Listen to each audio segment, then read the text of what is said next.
ছাদের ছোট্ট গাছটাতে ফলেছিল কয়েকটা আমড়া। বাজারের আমড়া নয়, এসব আমার নিজ হাতে যত্ন করে বড় করা। গাছ থেকে নামানোর সময় হঠাৎ ভাবলাম, এই আমড়ার মধ্যে আমার হাতের স্পর্শ লুকানো আছে, তাই না এত মিষ্টি। কালকে কিছু আমড়া আপনার ভাইয়া উঠাই আমাকে মাখিয়ে দিয়েছিল। একটু অসুস্থ আছি, জ্বরের মুখে বেশ আমড়া মাখা খেতে ভালোই লাগতেছিল। এই জন্য আর লোভ সামলাতে না পেরে আজকে নিজেই চলে আসলাম নিজ হাতে আমড়া উঠাতে।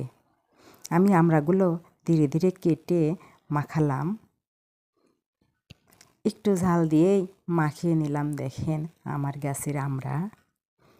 আর এই আমড়াগুলা খেতে কিন্তু অনেক সুস্বাদু বা মিষ্টি।